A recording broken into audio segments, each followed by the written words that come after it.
A smart, low-cost power outlet for electric vehicles and more. That's our Techstination. Joining us from Sparklin, Sparklin, based in France, is VP of Sales and Business Development, Cyril Legoff. Hi, Cyril. Good morning, Fred, and good morning also to all your subscribers, and Happy New Year. Well, a pleasure to meet you. Give us a background, first of all, about this company. Yes, so Sparklin is, as you said, a French company. So it's a company that has been created in 2021. So it's a quite young company that belongs to a bigger group. So it's born from several competencies. So companies that were specialized in anti-piracy and content securization. So that's why it helped much to create the platform that I will discuss later about. It's also about a company that is doing IoT hardware products that are integrating various sensors and so on. So it's we had many competencies around producing, manufacturing IoT products. And it's a mix also of many competencies with people that have much know-how in electricity and the energy market, mainly, of course, in France and in Europe. So all these competencies that have been had the good ideas to create Sparklin and to for the objective to face the increasing market of the need of charging point in cities. Well, tell us about that. What is the problem that you've identified, and how are you trying to solve it? Yeah, so the main problem initially is that you have, or I would say the battle has been about speed. Everybody has been creating many chargers that are that have the capabilities to really provide much electricity. But this is not really dimensioned for the consumer. The consumer at home, he doesn't want to change his subscription to electricity. He just wants to charge easily its car or its electric vehicle, whatever it is. It can be also bicycle or others. And for that, it doesn't need really a high powerful charger. It just needs, I would say, a secured socket that is connected eventually in order to at least retrieve information, how much has been his consumption, in order to also provide that, for instance, to his boss, if it's a rental car that he has, in order to that his boss is able to reimburse him for the consumption he has been doing at home. So it's also on several markets, such as, for instance, airport. The immobilization of the car is 95% of the time the car are not riding, are not on the road, so they can be charged most of the time. If you are in an airport, then you are going to stay 2-3 days. You don't need a powerful charger for that. You just need to so the airports need to adapt the consumption of all the vehicles that are stationed in their parking according to what they can provide in terms of electricity, and not to overload their network. So this is indeed the basic initial problem that we saw, and that's why Sparklin has been created initially, some slow charging connected smart sockets. And this product is called the Spark One, correct?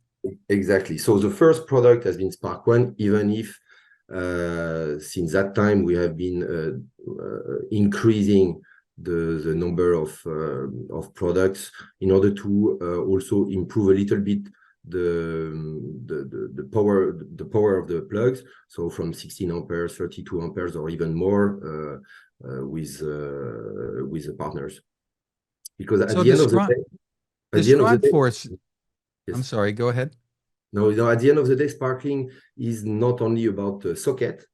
Okay, it's of course what we started with is to create some sockets, but Sparklin is much more an end-to-end solution. So we are providing a service platform mainly that is able to manage a Sparklin socket, but also third-party sockets.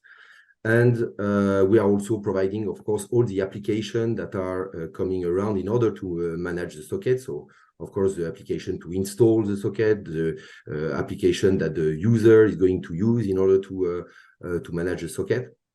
So that's a total ecosystem that Sparklin is providing now. So, well, describe the platform for us and what it means, because you're, from what I understand, selling not only you're selling to consumers as well as into the B2B business community. yeah, totally. In fact, our main market is B2B or B2B2C. Okay, we also can sell in B2C. In Europe, we are present on Amazon platform, so we can also sell. But it's not necessarily, as I said, the typical market. The market is to address operators that want to install several plugs everywhere and want to manage it. Okay, so we are able to create communities on our platform. We are able to fix the consumption rules and access to the service. We are reporting, of course, all the cost on our platform. So this is basically what the platform can do for operators that are managing different fleets. So let's imagine a community of residents.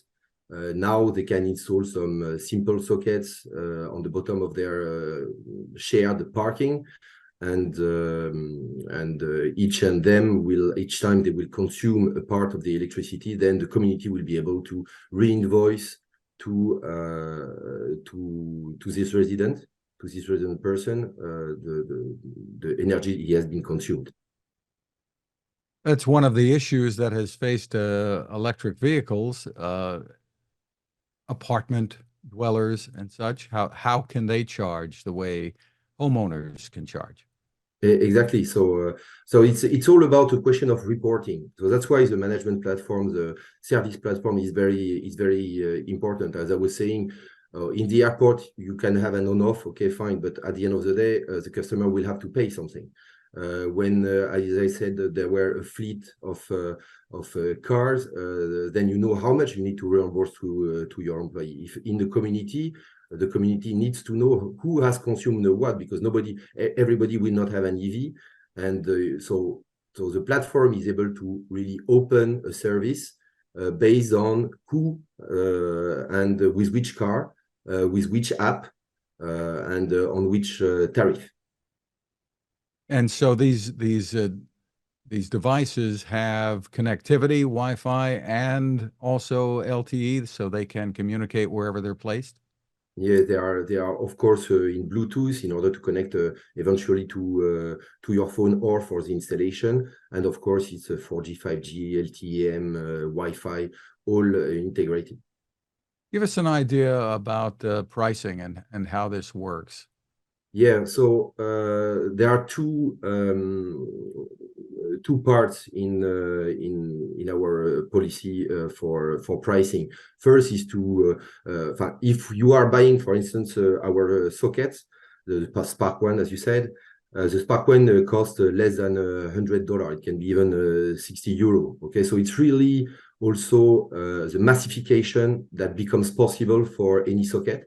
You can really massify with a very entry price the market, and all the communities are not going to spend $1,000 or $2,000 for each charger they want to install for all their customers. So that's the first part, and the second part is a subscription. So you need to pay, of course, a subscription if you want to have the service per user. So as a user, if you subscribe, you would have access to other chargers wherever they happen to be? Exactly. All the community, you can have access after to all the community of all the Sparks that are deployed. Now, so tell us what the plans are. You're going to be at the Consumer Electronics Show exhibiting this. Are you bringing this to the U.S. market as well? What are the plans? Yeah, indeed, that's our ambition. Currently, we are on the European market, mainly in France, but with an extension very fast in the other country of Europe.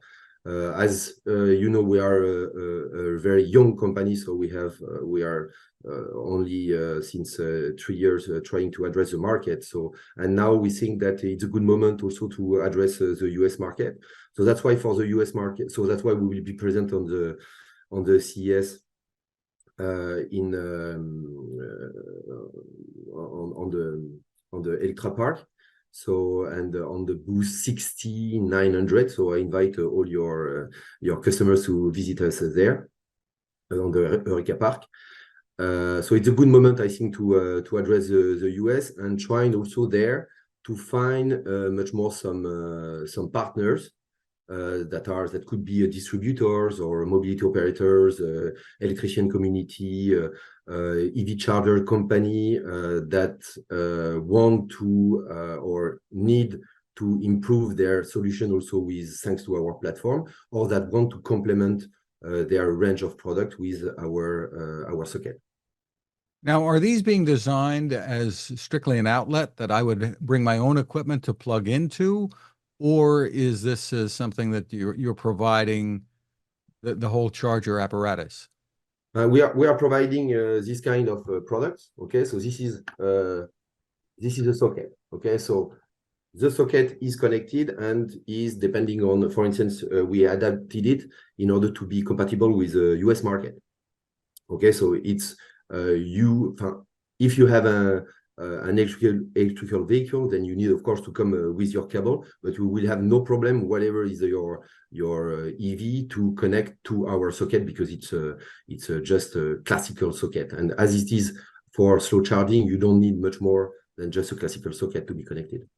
Right. So it's designed for slow charging of EVs, but you can also then, if you have an electric bike, an e-bike that needs plugging in for a recharge somewhere, you'd be able to do that there too.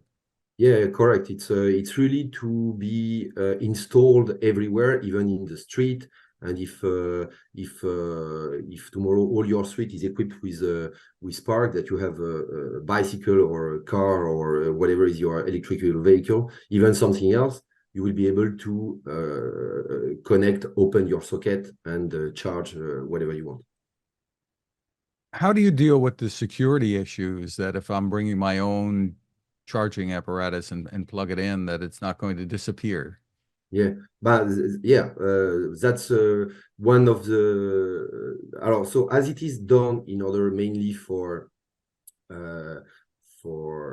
residential people, then usually what is important is mainly the safety. Okay, so first that there is no problem in order in terms of thermal, I would say, and that your equipment that will be connected to the socket will burn or will be overcharged, or this is one of the main topic. And the second part in terms of security is mainly about the data. Okay, when you are connected, you want your data also to be secure, and that's what we really in Sparklin are concentrating on. We are very proud to provide a sovereignty service with our own for the market. It's really that we are able to have in any country our own servers that will provide information to the customer, but in a secure way. Very interesting. So for more information, where should people go? So you can go on our website, that is www.sparklin.io. Okay. You can, of course, visit us to the CES. So we have a huge team there that is going to welcome anyone that want to visit us. And otherwise, you can write to me. It's Cyril@sparklin.io. Well, congratulations on the innovations, Cyril Legoff. Thank you for spending time with us. Thank you very much, Fred.